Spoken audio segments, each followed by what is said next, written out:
Good morning વિદ્યાર્થી મિત્રો, આજે આપણે ગણિતમાં થોડો આગળ અભ્યાસ કરીશું.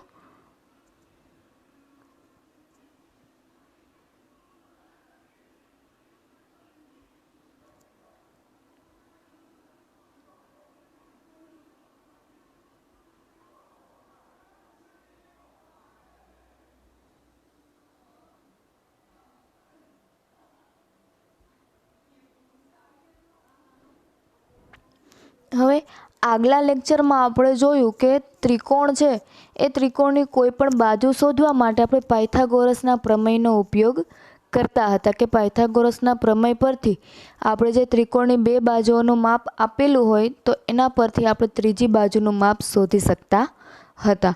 અને એનાથી પણ આગલા લેક્ચરમાં આપણે જોયું હતું કે કોઈ પણ ત્રિકોણ છે એનું ક્ષેત્રફળ કઈ રીતે શોધી શકાય. ને ત્યારે પણ કીધું હતું કે ત્રિકોણનું ક્ષેત્રફળ છે એ કોઈ એક રીતે નહીં પણ ઘણી બધી અલગ અલગ રીતે શોધી શકાય છે. તો આજે આપણે જે ત્રિકોણનું ક્ષેત્રફળ શોધવાની બીજી રીત છે એ બીજી રીત સમજીએ કે ત્રિકોણનું ક્ષેત્રફળ બીજી કઈ રીતે શોધી શકાય. અને ત્યારે પણ કીધું હતું કે ત્રિકોણનું ક્ષેત્રફળ છે એ શેના ઉપર આધાર રાખે છે તો કે ત્રિકોણના આકાર ઉપર, કે ત્રિકોણ કયા પ્રકારનું છે એ રીતે એનું ક્ષેત્રફળ શોધાશે. તો આજે આપણે જે ત્રિકોણનું ક્ષેત્રફળ શોધવાની બીજી રીત છે એ સમજીએ. તો શું કહે છે કે હવે પેલું જે ત્રિકોણ હતું જે આપણે સાદી રીતે એનું શોધતા હતા કે પાયો ગુણ્યા વેધ કરીને, એમાં ખાલી ત્રિકોણના જે શિરોબિંદુ હતા એની એક જ સમતલમાં આપેલું હતું. એક પરિમાણીયમાં જ એના જે અંકો છે એની કિંમત છે એ આપેલી હતી. પણ જો કોઈ ત્રિકોણ એવું આપેલું હોય કે એના શિરોબિંદુના દ્વિપરિમાણીયમાં યામ આપેલા હોય. પરિમાણ એટલે કે એનું બે અક્ષમાં એનું જે સમતલ છે એ બે અક્ષ ધરાવતું હોય, એક એક્સ અક્ષ અને બીજું વાય અક્ષ. તો હવે કોઈ એવું ત્રિકોણ આપેલું હોય કે જેના શિરોબિંદુ છે એ શિરોબિંદુના આપણને બેયમાં યામ આપેલા હોય, એટલે કે એક્સ યામ અને વાય યામ. તો આપણે એનું ક્ષેત્રફળ કઈ રીતે શોધી શકીએ, એટલે કે એક જ શિરોબિંદુ પણ રકમ કેટલી? 2. તો એવું કોઈ ત્રિકોણ આપેલું હોય તો એ ત્રિકોણનું ક્ષેત્રફળ આપણે કઈ રીતે શોધી શકીએ? તો એને શોધવા માટે આપણે ધારો કે જેના શિરોબિંદુઓ, જે આપણું જે શિરોબિંદુ એ બી સી છે એમાં એના યામ કયા છે તો કે x1 y1, બી છે તો બીના x2 y2 બરાબર, સી છે તો સીના x3 y3. આપણે હંમેશા આવી રીતે જ કરશું. એ સાથે જે પણ સંખ્યા હશે એને આપણે કયા યામ આપશું તો કે x1 અને y1. બી સાથે હશે એને x2 અને y2, અને જે સી સાથે હશે એને x3 અને y3 બરાબર. એમાં જો તમે ગડબડ કરશો તો તમારો આન્સર સાચો આવશે નહીં. એટલે કે યામ કઈ રીતે લેવા એ તમારે યાદ રાખવાનું. એવો એક આપણે ત્રિકોણ એબીસી લઈએ છીએ. પછી કહે છે કે એ બી અને સીમાંથી એક્સ અક્ષ પર લંબ અનુક્રમે એપી, બીક્યુ અને સીઆર છે. તેથી એ બી ક્યુ પી, એ પી આર સી અને બી ક્યુ આર સી બધા સમલંબ ચતુષ્કોણ મળે છે. હવે અહીંયા નવું પદ આવ્યું. કયું આવ્યું તો કે ચતુષ્કોણ.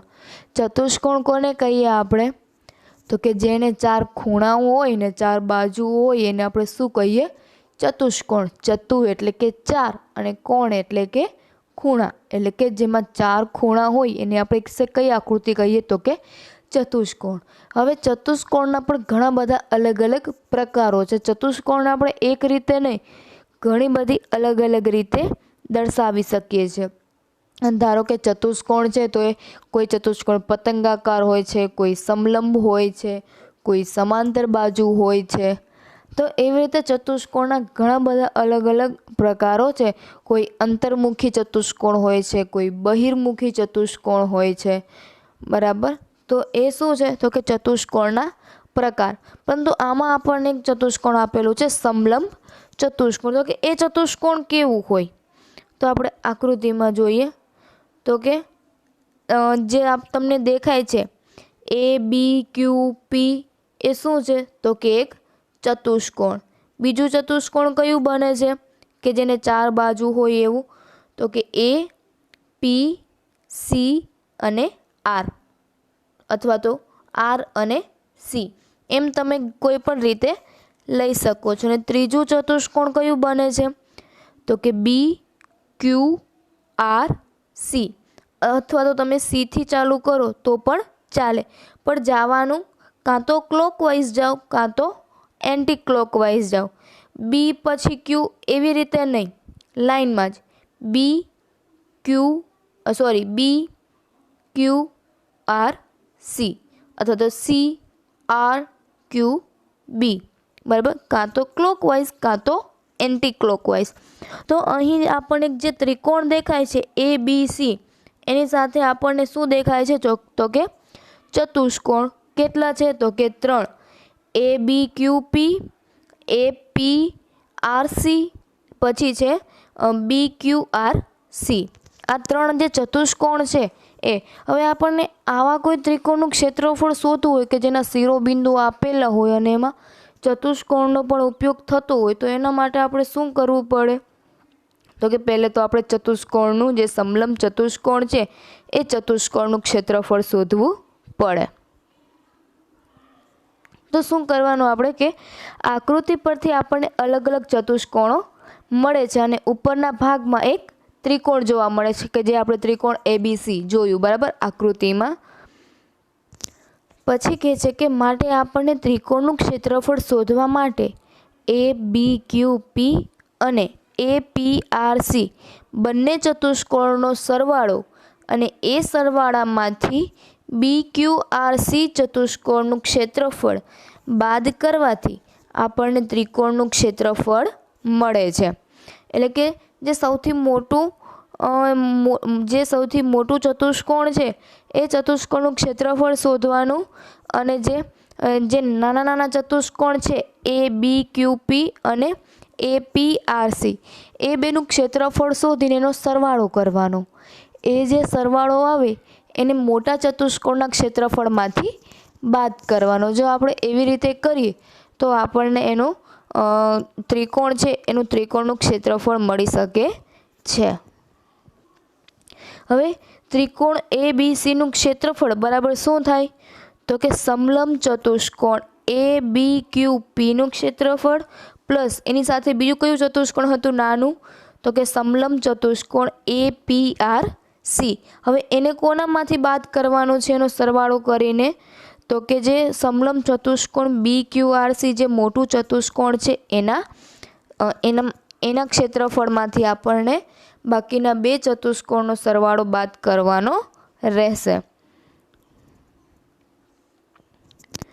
હવે આપણને આ સૂત્ર મુજબ જો ત્રિકોણનું ક્ષેત્રફળ શોધવું હોય તો પહેલાં આપણને સમલંબ ચતુષ્કોણનું ક્ષેત્રફળ કેટલું થાય એ જાણવું ખૂબ જ જરૂરી છે. એટલે કે હવે આપણને સૂત્રમાં કીધું હતું કે ત્રિકોણનું ક્ષેત્રફળ બરાબર શું હતું તો કે જે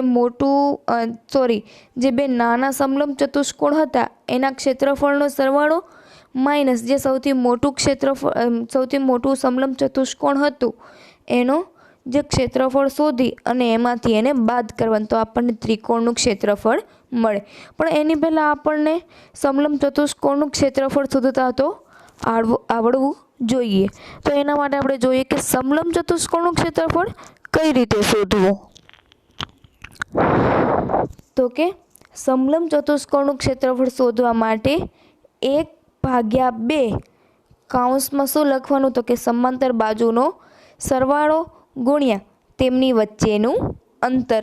હવે જે એકબીજાને સમાંતર છે એ બાજુનો સરવાળો કેટલો થાય છે એ સરવાળો લખવાનો અને એને ગુણાકારમાં શું લેવાનું તો કે એમની વચ્ચે જે અંતર છે એ અંતર લઈ લેવાનું એના ભાગ્યા 2 કરવાના. તો આપણને શું મળે તો કે સમલંબ ચતુષ્કોણનું ક્ષેત્રફળ.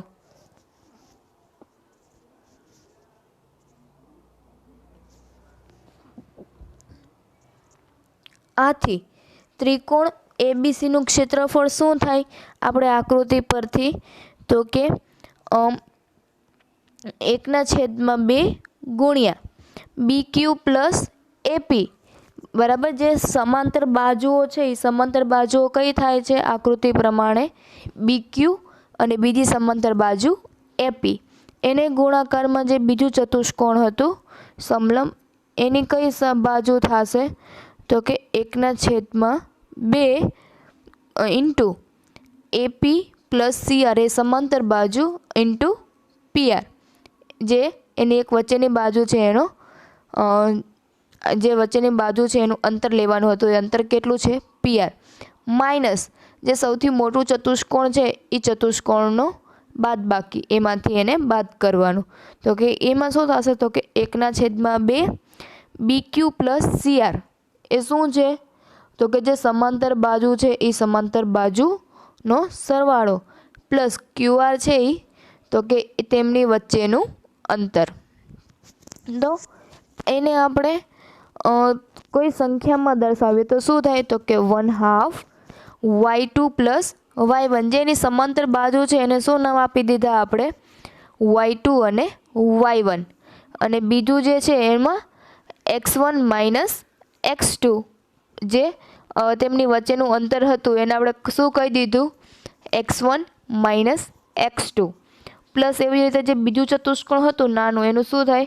તો કે 1/2 Y1 plus Y3 x3 minus x1 અને એમાંથી જે સૌથી મોટું જે ચતુષ્કોણ છે એનું માપ આપણને બાદ કરવાનું એટલે કે 1/2 Y2 પ્લસ Y3 ઇન્ટુ તેમની વચ્ચેનું અંતર તો કે x3 માઇનસ x2.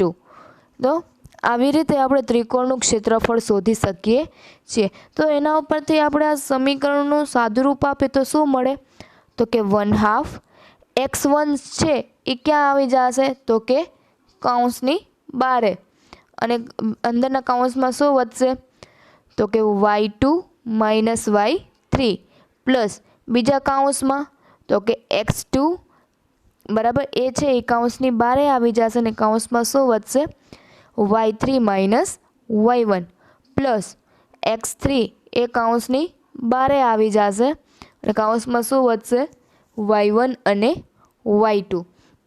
તો આવી રીતે આપણે જો કોઈ ત્રિકોણ છે એના શિરોબિંદુને યામ આપેલા હોય તો એ યામોને આપણે આ સમીકરણમાં મૂકી અને આપણે એ ત્રિકોણનું ક્ષેત્રફળ શોધી શકીએ છીએ.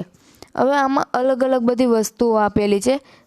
x1 y1 એ આપણે સ્ટાર્ટિંગમાં જોયું હતું કે એ શિરોબિંદુ છે તો એ શિરોબિંદુને આપણે x1 અને y1, બી છે એને x2 અને y2, સી છે એને x3 અને y3.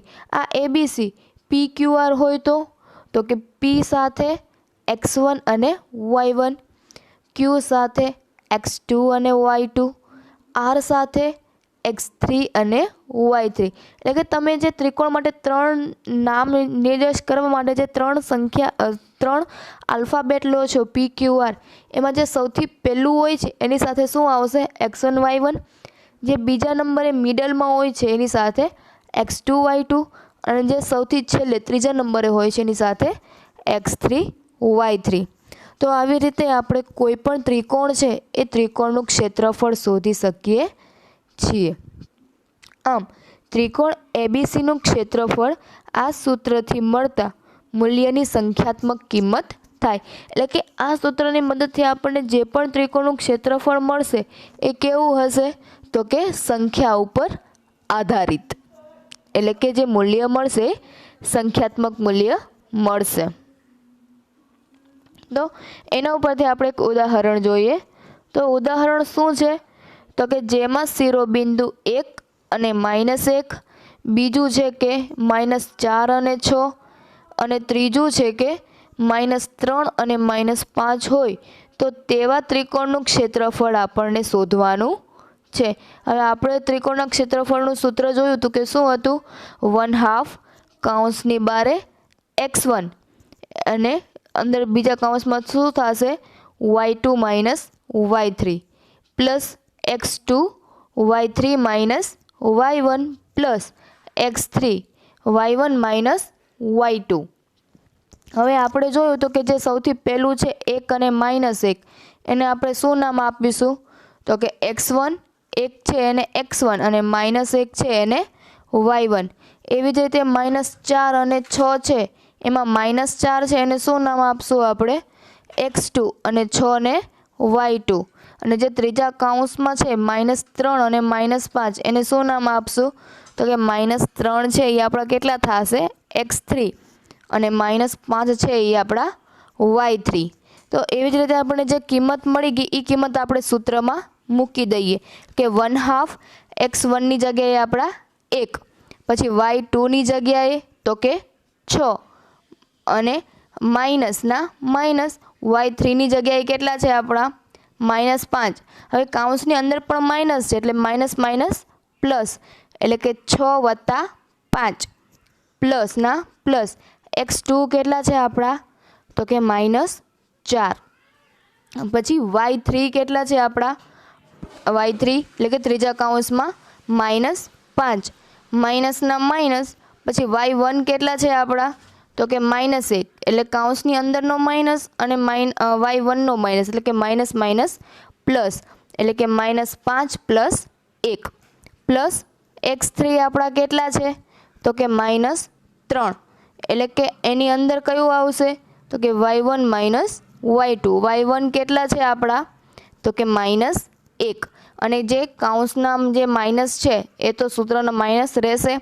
y2 કેટલા છે આપણા તો કે 6, એટલે કે -1 - 6 એટલે શું મળશે આપણને 1/2 બરાબર કાઉન્સની અંદર બરાબર નહીં આવે, કાઉન્સની અંદર શું આવશે તો કે 6 ને 5 11, -4 એમને રહેવા દો, -5 + 1 એટલે કેટલા થાય તો કે -4, -4 × -4 એટલે માઇનસ માઇનસ શું થઈ જશે પ્લસ, અને 4 × 4 એટલે કે 16, એટલે કે 16 પ્લસ -3 ને અત્યારે એમને રહેવા દો, -1 અને -6 એટલે કેટલા થશે -7।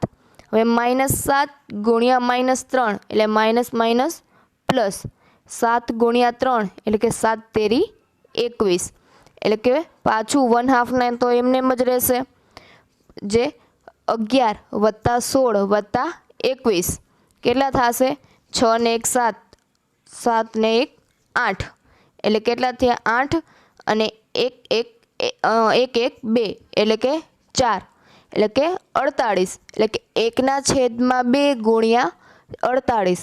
હવે 1/2 છે એટલે કે 1 × 48 એટલે કેટલા થશે તો કે 48 અને છેદમાં 2 એટલે કે 48/2 એટલે કેટલા થાય 24, તો કે 24 ચોરસ એકમ, એટલે કે આટલું આપણને ત્રિકોણ છે એ ત્રિકોણનું ક્ષેત્રફળ મળે છે, જે કેટલું છે 24। તો આવી રીતે જો તમારે આવી રીતે હજુ પણ ખબર ન પડતી હોય તો તમે શું કરી શકો તો કે જે પહેલો કાઉન્સ છે એને શું નામ આપી દેવાનું a, બીજા કાઉન્સને b અને ત્રીજાને c। તમે અહીં જે સૂત્રમાં x y z આપેલું છે એની જગ્યાએ બીજા પણ ઘણા બધા અલગ અલગ નામ લઈ શકો છો, પરંતુ જો સૂત્રને એક જ રીતે યાદ રાખશો તો તમારા માટે વધારે બેટર રહેશે કે જેથી આગળ જતાં ગડબડ ન થાય। જો તમે p q r લેશો તો પણ ચાલશે, પણ પછી એમાં તમારે ગડબડ થશે, એના કરતાં તો x y z લઈ અને આપણે કોઈ પણ જે ત્રિકોણ આપેલું છે એના ઉપરથી જે શિરોબિંદુના યામ છે એ યામ ઉપરથી આપણે કોઈ પણ ત્રિકોણનું ક્ષેત્રફળ શોધી શકીએ છીએ। આપણે સૂત્રમાં સાબિત કર્યું હતું કે આ જે સૂત્ર છે એ શેના ઉપરથી આવ્યું હતું તો કે જે આખી આકૃતિ દોરી હતી એમાં સમલંબ ચતુષ્કોણ હતા અને એ ચતુષ્કોણ કેટલા હતા 3, એમાંથી જે સૌથી મોટું હતું એને અલગ રાખવાનું અને જે બે નાના નાના સમલંબ ચતુષ્કોણ હતા એ બેનો સરવાળો કરી એના ક્ષેત્રફળ શોધી એનો સરવાળો કરી અને એને મોટા જે સમલંબ ચતુષ્કોણ હતું એના ક્ષેત્રફળને ઓલા બેના ક્ષેત્રફળના સરવાળામાંથી બાદ કરવાના। તો એ રીતે આપણને જે આખા આપણા ત્રિકોણનું ક્ષેત્રફળ મળતું હતું એ ત્રિકોણનું ક્ષેત્રફળ આપણને મળી રહે. યાદ રાખવાનું કે જે પહેલી વખત આપણે પાર્ટ 1માં જે ક્ષેત્રફળ શોધ્યું હતું એ કેવું હતું તો કે સાદા ત્રિકોણ માટે કે જેનો શિરોબિંદુ ખાલી એક જ રકમ આપેલી હોય, એમાં કોઈ યામ કે એવું કંઈ દર્શાવાતું ન હતું. પરંતુ આ ક્ષેત્રફળ શોધવાનું સૂત્ર શેમાં કામમાં આવશે તમને તો કે એવા શિરોબિંદુ કે જેના અલગ અલગ યામ આપેલા હોય છે. જ્યારે અલગ અલગ યામ આપેલા હોય છે ત્યારે આપણે આ સૂત્રની મદદથી ત્રિકોણનું ક્ષેત્રફળ શોધી શકીએ છીએ.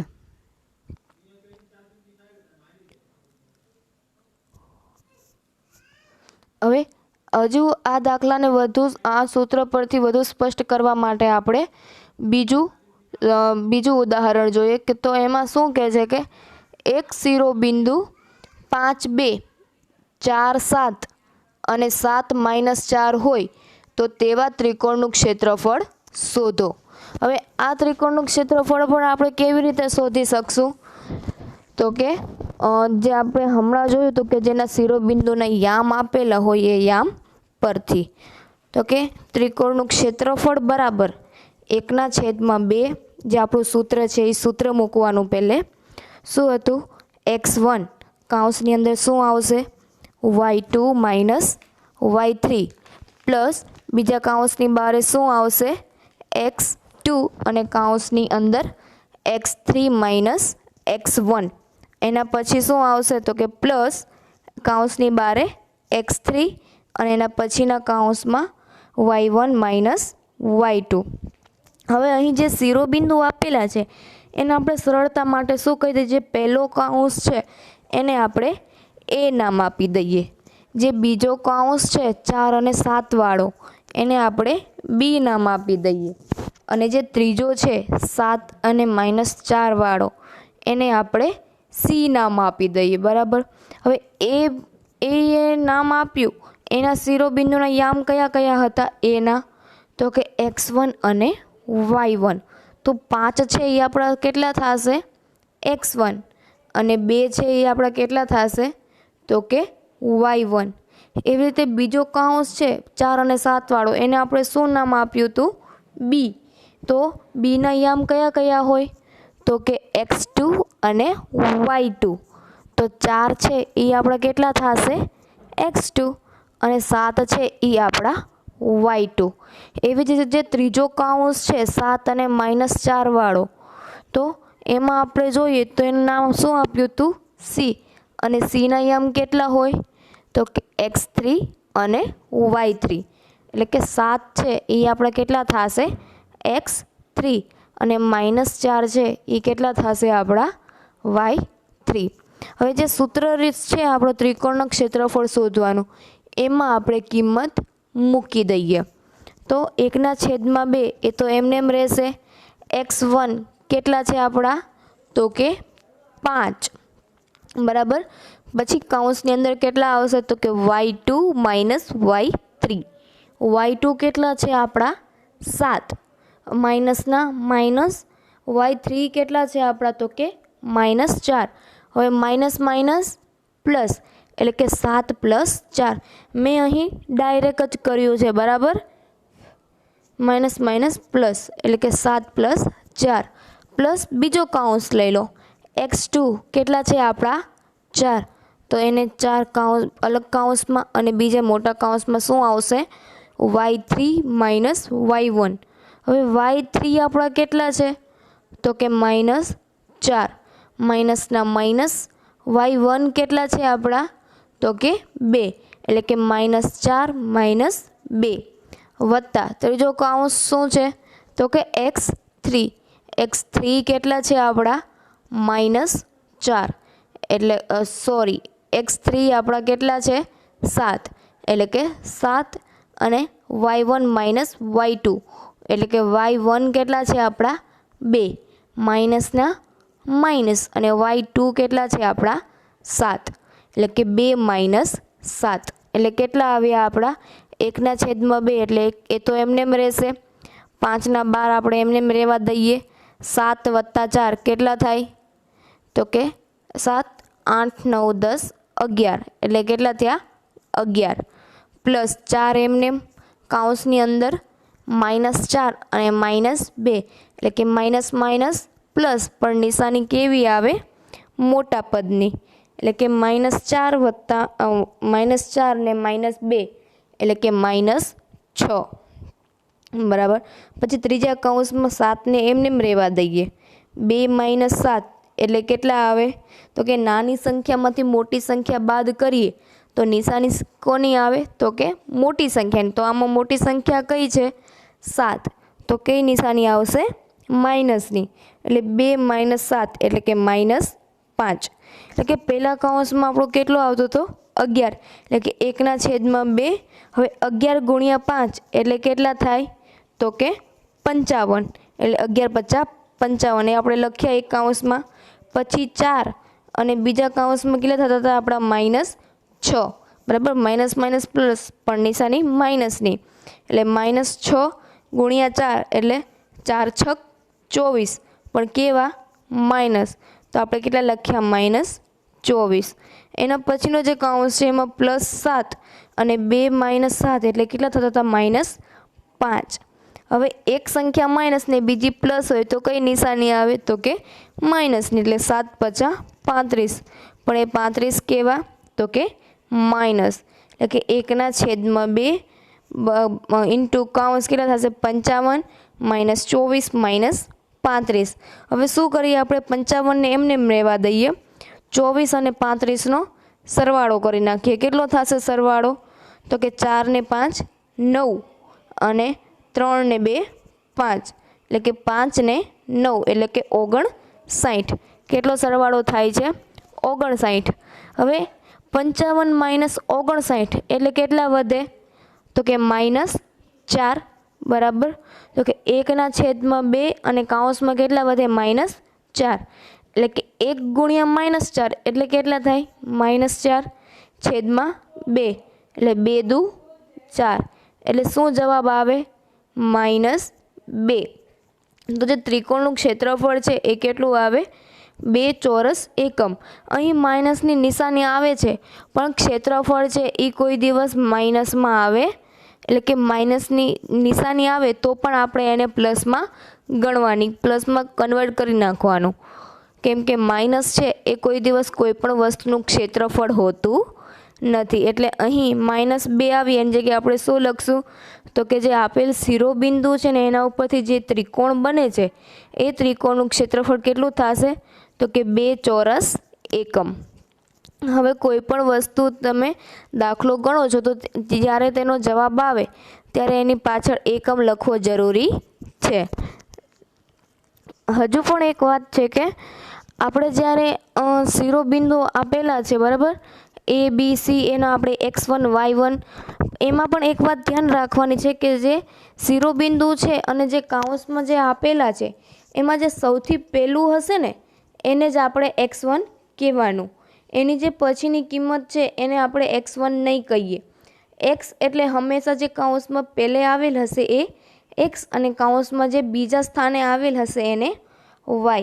તો આ બે વસ્તુ તમારે યાદ રાખવી ખૂબ જ જરૂરી રહેશે. હવે જો આવી રીતે તમને કોઈ દાખલો આપે શિરોબિંદુવાળો તો આપણે આસાનીથી હું અથવા તો તમે આસાનીથી એનું ક્ષેત્રફળ શોધી શકીએ છીએ બરાબર. આપણે બે ઉદાહરણ જોયા કે એના પરથી આપણે ત્રિકોણનું ક્ષેત્રફળ છે એ કઈ રીતે શોધી શકાય. તમે ત્રિકોણનું ક્ષેત્રફળ શોધો છો અને એક ક્ષેત્રફળ માઇનસ આવે છે તો એ માઇનસ તમે જવાબમાં નહીં લખો, આટલું લખી અને પછી એક લીટી લખી નાખવાની કે કોઈ પણ ત્રિકોણ છે અથવા તો કોઈ પણ બીજો કોઈ આકાર છે એનું ક્ષેત્રફળ કોઈ દિવસ માઇનસ હોતું નથી. કેવું આવે છે તો કે પ્લસ જ, એટલે આપણે એને -2 છે એને +2માં કન્વર્ટ કરી નાખશું બરાબર. આટલું ક્લિયર છે.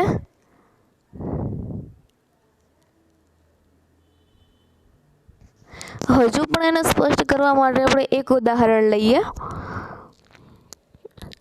શું કહે છે કે બિંદુ A શું છે 2 અને 3, બી બિંદુ છે એના બે શિરોબિંદુ કયા આપેલા છે એક 4 છે ને એક K. સી છે એના 6 અને -3 અને બધા કેવા છે? સમરેખ, એટલે કે એક જ રેખા પર આવેલા છે. તો કેની કિંમત શોધો. હવે આ ત્રિકોણના જે શિરોબિંદુ આપેલા છે એના ઉપરથી આપણને જે કે આપેલ છે બી બિંદુના શિરોબિંદુમાં કે છે એ કયા સ્થાને છે? તો કે y2 એની કિંમત આપણને શોધવાની રહેશે. તો આપણે જાણીએ છીએ કે જે આ બિંદુ આપ્યું છે, આ જે બિંદુઓ આપેલા છે એનાથી જે ત્રિકોણ રચાય છે એનું ક્ષેત્રફળ કેટલું થશે? 0. એક ક્ષેત્રફળ તમે શોધજો, બરાબર.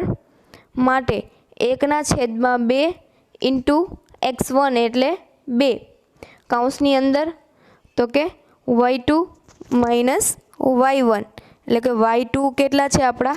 કે માઇનસના માઇનસ ને y3 કેટલા છે આપણા? -3 એટલે માઇનસ માઇનસ પ્લસ એટલે કે k +3 પ્લસ x2 એટલે કે x2 કેટલા છે આપણા? 4 અને કૌંસની અંદર શું આવશે? y3 માઇનસ y1 y3 કેટલા છે આપણા? -3 માઇનસના માઇનસ અને y1 કેટલા છે આપણા?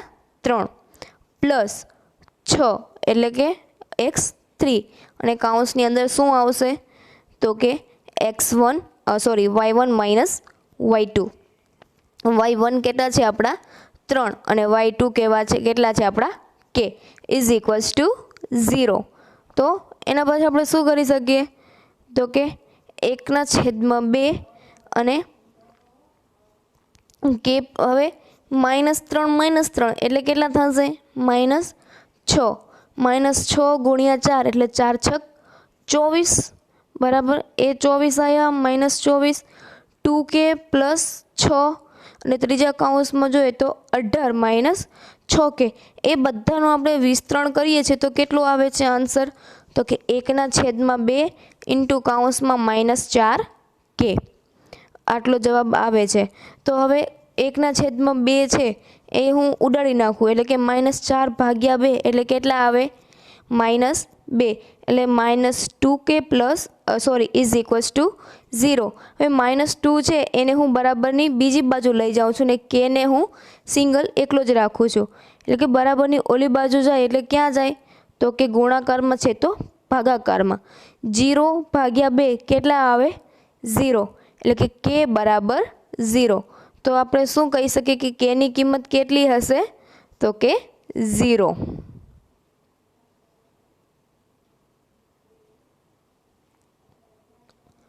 હવે આ જે આપણે ત્રિકોણનું ક્ષેત્રફળ શોધ્યું એના પરથી તમારે સ્વાધ્યાયમાં એક દાખલો કરી આવવાનો છે. કે શું છે દાખલો? તો કે જેના શિરોબિંદુઓ 0 1 2 અને 1 અને 0 અને 3 હોય તેવા ત્રિકોણની બાજુઓના મધ્ય બિંદુઓને જોડવાથી બનતા ત્રિકોણનું ક્ષેત્રફળ શોધો. તમારે જે ત્રિકોણનું ક્ષેત્રફળ છે એનું સૂત્ર લગાવી અને આ બધી જ કિંમતો એમાં મૂકી અને તમારે ક્ષેત્રફળ શોધવાનું રહેશે.